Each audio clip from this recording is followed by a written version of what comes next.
你们俩谁去陈教授的组，谁去李教授的组？阶梯教室的空气像被按下凝固键，200多张座椅挤得满满当当，阳光从高窗斜切进来，浮尘在光柱里乱舞，落在每个人紧绷的脸上。前排是研一新生，后排坐满旁听的学长学姐、年轻讲师，甚至还有几位外校来取经的老师。所有人的目光都定在讲台前的2位教授，以及站在教室中央的我和双胞胎妹妹林之意、林之薇。上一世也是同样的场景，同样的提问。那时的我看着身边连矩阵都写不利索、基础薄弱到发慌的妹妹，心软了。我怕她去严苛到近乎冷酷的李教授组里跟不上进度，怕她被当众批评、被边缘化，怕她好不容易考上的研究生读得狼狈不堪。于是我主动开口：我去李教授组，他去陈教授那边。后来的事，整个学术界都知道。李教授那个当时没人看好、被视作冷门到没前途的量子传感项目，我硬生生熬了12年，一举拿下全国自然科学特等奖。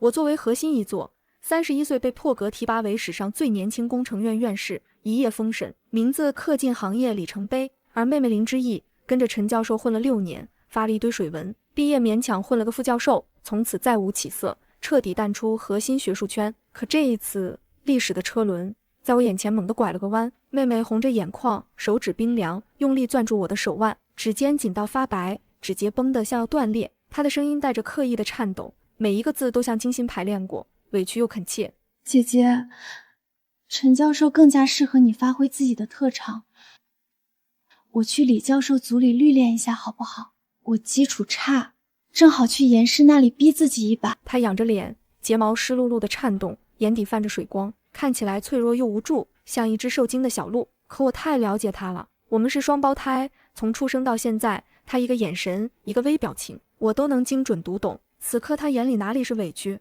哪里是恳求，那是算计，是势在必得的贪婪，是这一世我绝不能再活成你的影子的偏执与疯狂。她和我一样，带着上一世的完整记忆，清清楚楚知道未来的每一步走向，包括李教授那个冷门项目会爆冷拿特等奖，包括我会成为最年轻院士，包括他上一世的平庸结局。所以他抢在我前面，抢先一步，要把那条通往巅峰的路硬生生从我手里夺走。阳光刺眼，我盯着他那双藏不住野心的眼睛，手腕被他攥得生疼，却没有抽回。全场寂静，所有人都在等我的回答。讲台左边站着李教授，他身后的投影幕布显示着实验室简介，恒温洁净室，全套进口色谱仪，年均经费400万。台下一片低低的惊叹声，羡慕的目光此起彼伏。谁都知道，进了李教授的组，等于半只脚踏进了成功的门槛。资源、论文、人脉，应有尽有。右边的陈教授展示的简介只有3页，最后一页写着本实验室暂无博士后名额。全场学生倒吸凉气，陈教授抬手挠着后脑勺，低头看地。我抽回被攥紧的手，声音没有起伏。你去李教授那边。阶梯教室霎时安静，李教授推着眼镜朝妹妹伸出手，欢迎你，林之一同学。妹妹低头揉着眼角，小跑着上了讲台。经过我身边时，她侧过脸，嘴角勾起，别人没看见，但我看清了，她扯动唇角的弧度和上辈子拿到副教授聘书时一模一样。我闭眼睁开，握着选导师的志愿表，在陈教授那一栏打了个勾。陈教授站在讲台另一侧，看着台下只有我一个人举手，他清了清嗓子，那个林之薇同学是吧？我那边条件比较差，你要是不愿意，我愿意。他呆站原地，似乎没见过研一新生答应的这么痛快。我怕你受不了苦。不怕。他半张着嘴不再说话，拿起水杯灌了口水。下课后，他带我去了实验室。白炽灯管有一根闪动发暗，墙边搁着3台掉漆的示波器和1台旧频谱分析仪。屋里只有铁皮桌和折叠椅。上辈子妹妹管这儿叫人间地狱。她在这间屋子里待了不到3个月，就找院长哭诉换导师。我却在这里待了6年，就靠着这张铁皮桌推导出改变行业格局的核心算法。就这儿了，你先适应适应，有什么需要跟我说。我把书包放在铁皮桌上，拉开折叠椅坐下，折叠椅摇晃倾斜。我抬头看了看头顶那根不停闪烁的灯管。陈老师，灯管该换了。他抬头看向上方的灯管，转过头咧嘴发笑，双手在裤腿上蹭了2下。行，明天就换。进入陈教授实验室的第1个月，我过着近乎苦行僧的生活，每天早上7点准时出现在实验室门口，晚上11点才拖着疲惫的身体离开。没有周末，没有节假日，没有娱乐，没有社交，我的世界里只有公式、数据、仪器和无尽的推导。陈教授的研究方向是量子传感器在极端环境下的信号衰减建模，一个冷门到几乎无人问津、枯燥到极致、操作繁琐到令人崩溃的方向。整个领域，全球深耕的人不超过10个，国内只有陈教授一个人在坚持，一做就是30年。没人看好这个方向，没人愿意投入经费，没人愿意花时间去啃这块硬骨头。可我知道，这个方向藏着航空航天、深海探测等尖端领域最核心的技术突破口，是真正的重量级的研究。上辈子我在这里熬了6年，把这条路走通了。这辈子我要把时间缩短一半，用最快的速度再次攻克它。对我来说，这些公式、这些模型、这些推导过程早已刻进骨子里，融入血液里，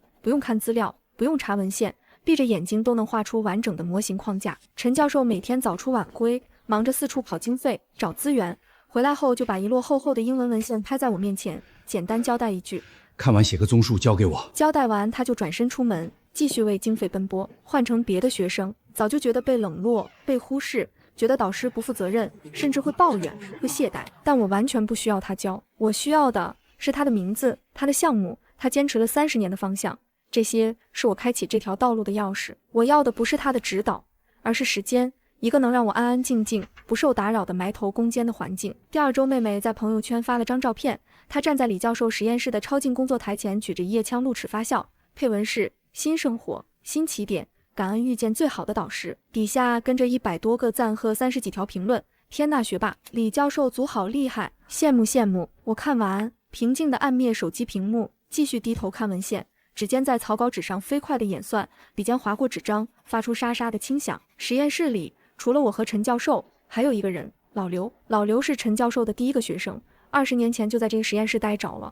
毕业后没有去大厂，没有出国，没有留校当老师，而是选择留下来，当了一名普通的实验员，陪着陈教授，守着这间破旧的实验室，一待就是20年。他话很少，平日里总是默默的干活，拧螺丝、修仪器、整理设备，动作熟练，眼神沉稳，像一尊沉默的雕塑。但他一开口，必定直指要害，一针见血。这天，他拿着螺丝刀，蹲在地上拧湿波气的接口，头也没抬，突然开口：你那个双胞胎妹妹去了李志远那边？我点头，手中的笔没有停。老刘嗤笑一声，语气里带着不屑，也带着一丝惋惜。那小子的实验室好看是好看，光鲜亮丽，设备顶级，全是门面功夫。他顿了顿，抬起头，看了一眼实验室昏暗的灯光，眼神变得严肃。就是不出活。我抬头，深深地看了他一眼。老刘没有继续往下说，但我完全明白他的意思。李教授的组设备齐全，资源丰富，专门追着热门项目跑，疯狂灌水发论文，追求短期利益和表面光鲜，却从来没有做出过真正有价值、能落地、能为国所用的硬核成果。而陈教授的组条件差，资源少，没人关注，却每一个数据都经过反复测试、反复验证、反复推敲，每一步都脚踏实地，追求的是真正的突破，真正的价值。陈教授接过我交上去的成果，有些意外，低头快速翻看，越看眼神越震惊，手指都微微颤抖。他翻来覆去看了许久，最后将纸张郑重地压在铁皮桌面上，抬起头，直勾勾地盯着我，眼神里充满了难以置信、震惊，还有一丝发现宝藏般的狂喜。你以前学过这个方向？没有。我平静回答。他盯着我看了很久，眼神复杂，有疑惑，有震撼，有激动。他做了30年冷门研究，孤独了30年，坚持了30年，从未见过一个学生能在短短3周内对一个如此冷门、如此艰深的领域理解得如此透彻，掌握得如此熟练，甚至能独立画出完整的模型框架。他知道他捡到宝了。明天开始做实验。他深吸一口气，语气严肃，带着前所未有的郑重。跟老刘先把设备调好。好。他走到门口，停下脚步，背对着我，犹豫了几秒，突然开口，语气带着一丝笨拙的关心：食堂几点关门来着9点半。他停顿了片刻，声音放轻，带着一丝不易察觉的温柔。那你晚饭别瞎凑合，按时去吃，别累坏了。说完，他匆匆走了，背影有些慌乱，像是怕我看到他泛红的耳根。第2天，我来到实验室，发现铁皮桌上多了一个印着单位食堂标志的不锈钢饭盒。打开一看，里面装满了热气腾腾的饭菜，红烧排骨、土豆炖牛肉、清炒时蔬，还有满满1盒米饭。饭盒底下压着一张纸条，字迹倾斜连笔，带着陈教授独有的笨拙，写着微波炉在走廊尽头。简单的一句话，没有多余的修饰，却像一股暖流，缓缓淌进心底。我拿起饭盒，指尖触到温热的饭盒壁，心里一片平静，却又无比温暖。妹妹的朋友圈更新的越来越频繁，照片从李教授组会变成了去企业参观的合影，参加高端学术论坛的留影和行业大牛的合照，每一张都精心打扮，笑容完美，光鲜耀眼，活成了所有人羡慕的样子。第3个月，她成了某会议论文的第4作者，一个无关紧要的位置，却被她大肆宣扬。朋友圈、微博、校园论坛，到处都是她的喜讯，生怕别人不知道她有多优秀、多成功。她带着记忆，每走一步都要公开炫耀，都要享受众人的追捧和赞美。而我整天在昏暗的实验室里，和老旧仪器为伴，拧螺丝、接线路、调参数、算数据，日复一日，重复着枯燥繁琐的实验，满身灰尘，指尖沾满油污，衣服上永远有洗不掉的油墨味和金属味。没人关注我，没人知道我在做什么，没人看好我，但我一点都不着急，一点都不焦虑。研一下学期，妹妹拿了全院唯一一个学业1等奖学金。1楼公告栏的评选结果里，林志毅3个字被加粗标红，他绩点排满，论文2篇，外加1项专利。论文核心数据来自李教授窃取的未公开手稿。我路过公告栏，旁边几个研一同学凑在一块说话。他们是双胞胎，姐姐好像去了陈守正那个组。哦，那个实验室，那不完了吗？可不是，听说陈守正经费快没了，明年可能组都解散。一人凑近同伴，小声开口：“那个姐姐成绩也不差呀，当初怎么选的那边？”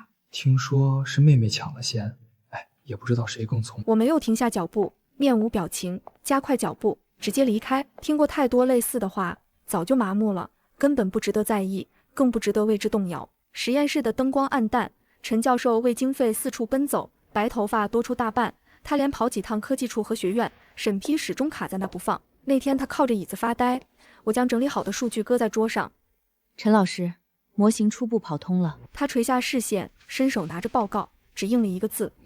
可他翻看那沓报告的手指却控制不住的剧烈颤抖，指尖因为用力而微微发白。1页、2页、3页，他越看眼神越亮，疲惫和焦虑一点点褪去，取而代之的是难以置信、激动、狂喜，还有一丝难以置信的欣慰。他抬起头看着我，嘴唇动了动，想说什么，却激动的一时说不出话来。第二天，他早早的就去了食堂，费了9牛2虎之力，硬是给我打了一份带红烧大排的盒饭，那是食堂里最贵、最抢手的菜，平时晚一点就没了。他回到实验室时，脸涨得通红，带着一丝孩子气的气愤和委屈。他非说大排没了，我明明看到还有3块，我跟他争了半天，才抢到这一块。他把饭盒重重搁在桌上。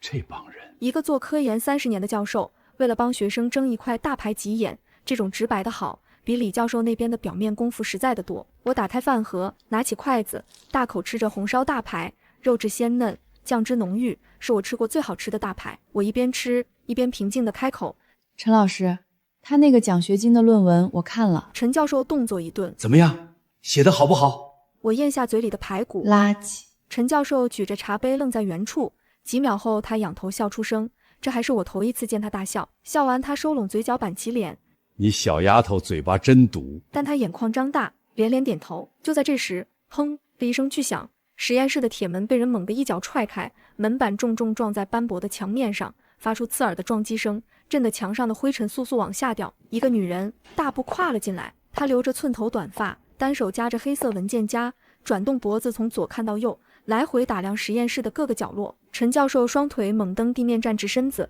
双手无处安放，声音发虚：“严老师，您怎么来了？”这就是严院士，量子传感领域开创者和全国自然科学特等奖评委，外号铁娘子。你的季度报告呢？他语速极快，声音拔高。陈教授在口袋里翻找片刻，掏出一份折痕交错的打印稿。严院士接过去翻动2下，用力甩在桌面：“你管这叫报告？数据不全，连基本的规范都达不到。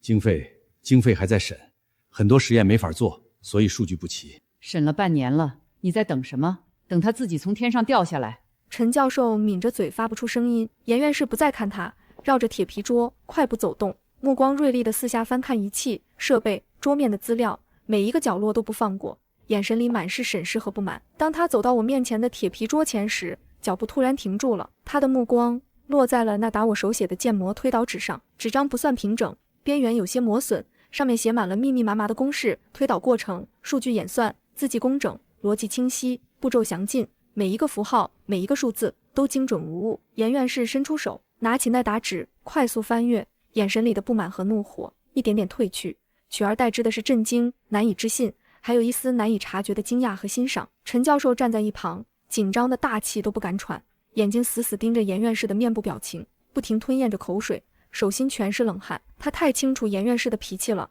也太清楚这份推倒的分量。如果严院士认可，那他坚持了30年的方向就有希望了；如果不认可，一切都完了。严院士翻完最后一页，猛地抬起头，目光如电，死死锁定在我身上，双眼圆睁，眼神里充满了难以置信的震惊，声音都微微有些发颤。谁写的？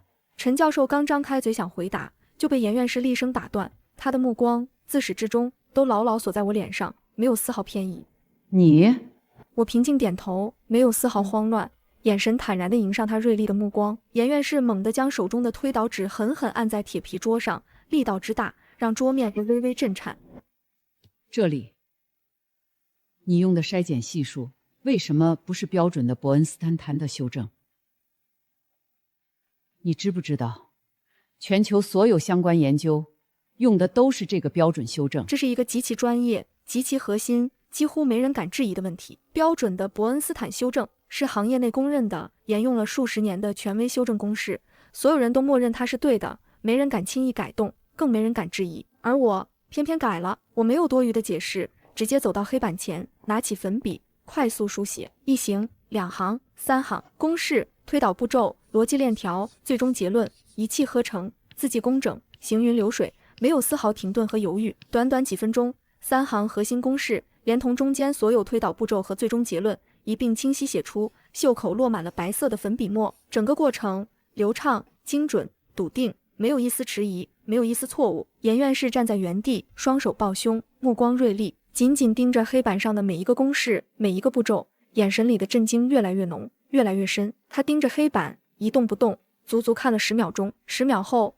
他猛地转过头，看向一旁早已看呆的陈教授，挑高了右边的眉毛，眼神里充满了震惊、难以置信，还有一丝难以察觉的认可和赞赏。那一眼意味深长，我知道从这一刻起，一切都将彻底改变。从那天起，严院士每周都会来一趟实验室，他推门就进，定下严格死板的规矩。数据精度小数点后必须保留到第8位，实验记录只能用签字笔，写错划横线，不许涂改。每组数据必须标注当天的温度、湿度和气压。你以为你是在写作业？他拿着我的实验记录本用力敲击桌面。这些数据将来要进档案的，你写的跟鬼画符一样，谁替你背书？我拿过笔重新誊抄，他翻看确认后张嘴嗯了一声，这声回应和看我论文终稿时完全一样，代表数据通过了。那天深夜我走出实验室，走廊尽头仍有光亮，我转过身往灯光处看，严院士坐在走廊长椅上，低头攥着速效救心丸药瓶。我停下脚步，他睁开眼偏头扫视。回去睡觉。看清是我后，他收回视线。你也该回去了。他把药瓶塞进口袋，起身走动。没走出多远，他背对着我停步。明天早上8点来3楼会议室，带上你的笔记本。什么会啊？不是会议，签一份东西。你要在实验室待更久了。第二天清早，我推开3楼会议室的门，桌上摆着牛皮纸档案袋，封面盖了3个红章，前2个是学校和省科技厅的章，第3个印章的格式我见过，那是重点科研专项验收报告上的印章。严院士坐在桌对面，向前倾身。打开之前我跟你说清楚，这个项目保密期10年，签了字，10年内暂不公开署名，不对外发表，不披露细节，外界不会知道你在做什么，不会有论文、奖项和公开曝光。他顿了顿，语气郑重。但你的贡献，我们会永远记录，永久铭记。他换了口气继续说，你那个妹妹再发100篇论文，你都不能吭一声。我盯着牛皮纸封面，想起上辈子的妹妹，她当时也面对过这份文件，翻看5分钟就合上纸张走人。3个月后跑去院长办公室哭闹着换导师，声称科研条件太差影响心理健康。但10年保密期结束后，全世界都会知道这项绝密工程。我拿起笔翻到最后一页的签字栏，快速落笔写下林之威3个字。严院士低头盯着签名看了许久，随后他嘴角微挑。小疯子。他把文件收进档案袋，起身走到门边。明天开始，你那间实验室的门会有人看着了。他面无表情地撂下一句话便离开。第二天，实验室走廊多出个端坐椅子的男人，他腰侧挂着硬物，不发一眼。老刘瞥过视线后立刻收回，再没转过头。陈教授进出门踮着脚尖走路，打电话也捂着嘴巴。我照旧整理数据，核对公式。3个月时间转眼过去，那天深夜我做完信号衰减数据拟合，关灯出门。走廊尽头的椅子今天换了人，他后背贴墙，双手插兜，单脚蹬着墙面，我看不清他的正脸，只看到他骨骼分明的下颌。我直挺挺从他面前走过，他偏转脖梗，紧盯着我的动作，那是在重点科研实验室里才会出现的筛选排查视线。我迈出第3步时，身后传来声音：这么晚了，一个人？男人开口，嗓音沙哑。我站定身子，背对着他。你是谁？身后传来匀速沉稳的脚步声。他走到我身侧停下。他看起来26、7岁，眉骨突出，鼻梁高挺，脖子下方露出一枚圆形金属徽章的边缘，红色底色和边缘的齿纹露在外面。这齿纹样式我见过，那是重点实验室最高项目负责人的专属证明。他低头注视着我。严老让我来看看他嘴里那个小疯子到底值不值这个价。没等我回话，他便转身走向走廊尽头。他腰间挂着一张磁卡，上面没有名字，只有一串编号。编号的前4位是我参与过的重点尖端科研工程代号。灯管突然熄灭，他快步离开。我站在原地，收拢五指，攥紧拳头，胸口快速起伏，呼吸急促。签完保密协议后，生活变得彻底安静。实验室的门换成了密码锁，走廊尽头永远坐着守卫。我的手机被收走，换成一部只能打内线的老式翻盖机。研院士给我定的日程表精确到了分钟。早上6点半到实验室，7点开始第一组测试。中午吃饭不超过20分钟。晚上10点前必须把数据整理成报告发到他的加密邮箱。科研攻坚期不分周末，劳逸结合，高效推进。这是10年的重点攻关承诺，责任重大。他站在黑板前敲打黑板。陈教授坐在角落里低头闭嘴。我继续干活。完成数据采集、模型修正和参数调优，每天重复几百遍相同的流程，更改几百遍同样的数字，枯燥无味，但我没有烦躁。这些活我干了很多年，每一个步骤我都记得清清楚楚。研院士起初不信我的速度，亲自坐在我旁边盯了3天。第1天他一言不发，第2天把我的实验记录翻了4遍，他没找到任何错误。第3天站起身走到门口，留下一句话：还能看。他说话语气极其平淡。隔天早上，我的折叠椅被换成了一把黑色人体工学椅。椅背贴着便利贴留言，坐姿不对会的腰椎间盘突出，别给我添麻烦。我把便利贴撕下加进笔记本，椅子靠背十分贴合腰部脊椎，完全符合我的体型。他量过吗？我不清楚，但从那天起我的认知发生了改变。这个全学术圈口中的冷面女魔头其实只是不善言辞，她的冷硬态度是为了保护自己。一个在男人堆里竞争30年的女科学家必须足够强硬，外面的世界照常运转。妹妹的消息隔3差5传进来。研2上学期，她在 C2 区论文挂名第2作者；研2下学期，她以第1作者在国内顶刊发表综述；研3，她拿到重点项目奖学金，并被推荐直博。李教授在学院大会上公开表扬她。知毅同学是近10年来我见过最有天赋的学生。媒体底下的评论区讨论激烈。同一时间，我在实验室的加密终端上刷到这条新闻：研院士走进瞟了一眼屏幕，外面那个蹦跶的，就是你那个双胞胎妹妹。他轻哼一声，直接转身离去。那一声轻哼带着明显的不屑，是对虚假学术繁荣的看不起。妹妹正在走的路全是我走过的。李教授的课题虽有成果，但核心模型并非他原创。李教授的成果存在严重学术不端，最终被移交司法机关，项目叫停。上辈子这是未能查实追责，前辈也已离世，无后人申辩。但这辈子学术红线绝不容逾越。我抬头看着天花板，只觉得时间中会给出答案。博士第2年。妹妹名声大噪，她以第1作者身份在《自然科学》子刊发表了一篇长文，引发全校轰动。校长亲自发贺信，理工楼挂出了长长的横幅，热烈祝贺我院博士生林之毅在国际顶级期刊发表重要研究成果。妹妹的照片放在学院官网首页，笑容极其夸张。李教授接受了3家媒体的采访，之毅的成果具有突破性意义，它是量子领域未来10年最值得期待的新星。媒体底下的评论区讨论激烈。同一时间，我在实验室拧紧了最后一颗螺丝。信号衰减模型的第3版已经成型，数据拟合度达到了 99.7%。研院士拿着我提交的最终报告，坐在椅子上翻来覆去，看了很久，才抬头说话。上一个把契合度做到99以上的人花了11年。我平静问道：谁？我。他合上报告，站起身，眼神锐利，紧紧盯着我。你只用了2年半。研院士拿着报告，没有再多说一个字，直接转身，快步离开，背影急切，步伐坚定。那天晚上，我回到实验室隔壁的小单间，发现枕头下多了一个信封，信封里是一张手写推荐信，推荐人严明珠，推荐去向是重点防务实验室，编号07。那串编号和当年那个黑衣男人磁卡上的字符完全一致。就在我捏着推荐信时，我那不只能打内线的老式翻盖手机亮起了陌生号码来电。我按下接听键，立刻传来一道熟悉的、带着毫不掩饰的炫耀和得意的声音：“姐姐。”妹妹的语气跟5年前全无差别。你看到我的论文了吗？ Nature 子刊哦。我背靠冰冷的墙壁，沉默着，内心毫无波澜，平静的像一潭深水。李教授说，按照这速度，我30岁就能当正教授，甚至能冲击于院士名额。他刻意笑出声。姐姐现在干嘛呢？听说你彻底从学院消失了。他降低了音量，明显是在反复试探。在做项目。什么项目呀？论文呢？你这几年一篇成果都没发吧？他在电话那头抑制不住的发笑。说句实话，你当初选陈教授大错特错，他那个组明年可能连硕士点都保不住。我抬头盯着天花板。你说完了？他愣了2秒，似乎没料到我会是这个反应，语气有些错愕。说完了就挂了，早点睡。我平静地说完，毫不犹豫地合上翻盖手机，按下关机键，顺势缓缓靠墙坐下，闭上眼睛，深呼吸，内心一片平静。林之意，他在害怕。这通电话的根本目的是确认我过得落魄。他带着记忆，执念太深，嫉妒心作祟，只想靠抢占先机复制我的道路。但他清楚自己能力不足，内心极度不安。他知道所有成果都得益于提前选对路线，而当初真正开辟路线的我依然活得好好的。他的风光是虚假的、短暂的、脆弱的，而我的坚守是真实的、长久的、坚不可摧的。时间终会证明一切。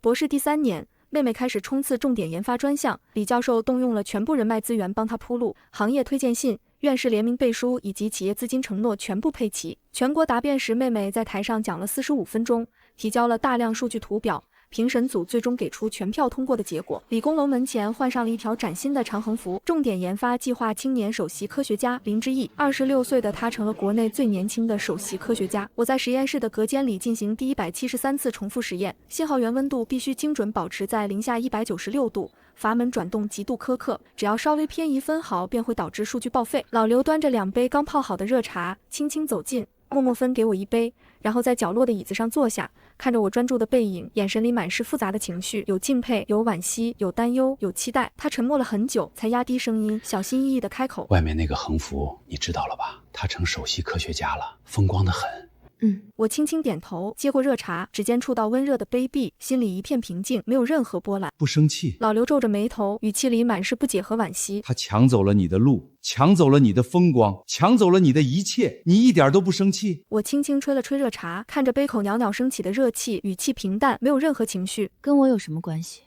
老刘盯着我看，眼神透着欲言又止的惋惜。这种眼神我曾在陈教授那里见过。你做的这些东西，他低声看了看门外的守卫，有一天能见光吗？会的。什么时候？该见光的时候。老刘摇了摇头，没有继续说话。2个月后，严院士前往北京开会，整整半个月未归。实验室的科研级别在一夜之间大幅度攀升，走廊上的安保人员从1名增加到3名，检修设备的技术员全部替换成佩戴特殊证件的陌生面孔。陈教授被叫去谈话后，神色凝重地坐在角落，若有所思。我走上前，倒了杯水递过去。陈老师怎么了？他伸手接过水杯，手腕有些颤抖。薇薇，他压低嗓门：“你做好准备。”什么准备？过几天可能要出远门。我心里一动，瞬间明白了什么，眼神平静，没有丝毫惊讶和意外，轻轻点头：“好，我知道了。”3天后的凌晨4点10分，天还没亮，门锁被打开了。严院士面容冷峻地站在门口，他身后跟着1名中年随员和1名安保人员。收拾东西，1小时后出发。去哪儿？我平静问道，没有丝毫慌乱。严院士定定地看着我，眼神复杂，语气郑重。去见一个人。专机舱内空旷而安静，只有我和严院士2名乘客。飞行了约3个半小时后，飞机在一片荒凉辽阔、人迹罕至的戈壁滩上缓缓降落。跑道尽头停着2辆无牌照的深色越野车，我看着飞机窗外一望无际、荒凉萧瑟的戈壁滩，忍不住开口问道：“严老师，这是哪儿？”严院士闭着眼睛：“少问。”上了越野车，我不再多问，安静地坐着，看着窗外荒凉的戈壁风光，内心平静，没有丝毫波澜。3个多小时后，越野车终于停下。我推开车门，走下车，放眼望去，前方是一片连绵起伏、荒凉苍茫的戈壁山脉，山体呈深褐色，寸草不生，怪石嶙峋，气势雄浑。前方山体赫然嵌着一扇极其厚重、通体黝黑、泛着冷光的防爆大门，门前站着4名身着制服、神情严肃的安保人员，出示专属证件，录入指纹、虹膜，经过层层严格验证后，厚重的防爆大门缓缓朝着2侧开启。发出沉重的轰隆声，震得地面微微震颤。内部有一条极其深远的防滑金属板通道。步行数分钟后，通过尽头的另一扇厚重大门，进入一个密闭房间。房间中央摆放着一张长长的黑色会议桌，周围整齐排列着座椅，简洁而庄重。一位满头白发的老人坐在长桌后，严院士上前停步出声汇报：“老师，人带来了。”他此刻的态度极度恭敬，完全收敛了往日的凌厉。坐。白发老人抬起头注视着我，我拉开椅子坐下，他直视我的眼睛打量了许久。你导师说你2年半做到了99.7%。是。他做到这个用了11年。我平静回应。他跟我说过。老人点头，眼神里带着一丝赞许。我做到这个用了18年。严院士在一旁默默低下头，神情恭敬。老人看着我，眼神锐利，语气严肃。骨头硬不硬？自己不好评价，他说什么都对。我平静回答，不卑不亢。老人看着我，眼神里带着一丝笑意。这嘴皮子也硬。他拿起桌面的一份文件甩到我跟前，看看。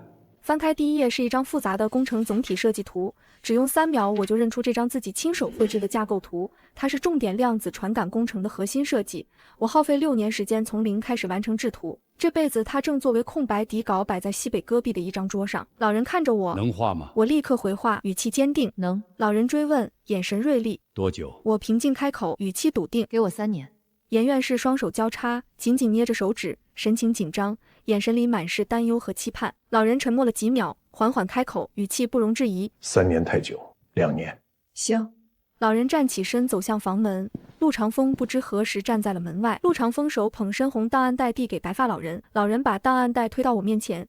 你是唯一能在2年完成核心算法的人，从今天起，你就是07工程的总设计师。档案袋上写着8个汉字：科技报国，匠心筑梦。离开掩体时，陆长风走在我身后，侧方开口说话：严老在你身上压了全部筹码。我保持原有步伐前进，回复：知道。你要是干砸了，他30年的声誉全完了。不会砸。陆长风沉默数秒后出声试探：你很自信？不是自信，这条路我早已走过一遍。这句话声音极轻，只有我们2人听见。陆长风视线微动，没有再继续追问。接下来2年，我一直处于高强度攻坚的工作状态，每天工作16小时，配合4小时睡眠以及1小时进食。严院士每周定期飞来角落静坐旁观我的制图进度。陈教授也被临时借调进组做辅助。报道第1天，他盯着满墙图纸和超算终端发愣了2分钟，随后他红着眼眶转头看向我，他嗓音沙哑：这些年就在破实验室干这个？我直接递杯水过去，阻止他继续伤感。陈老师别感动了，活还多着呢。他灌下一大口水，抹去眼泪，重重点头，终于丢掉了多年的窝囊气。反复推演数据和设计图耗尽了全部时间。第1年传感器核心算法通过理论验证，半年后原型机首次信号采集成功。第2年第11个月工程完成总装，亲手拧紧最后一颗螺丝时，我双手忍不住抖动。这不是疲劳，而是内心极度激动。这辈子只花不到5年就走完了过往6年的路程。严院士注视着控制台的绿色指示灯。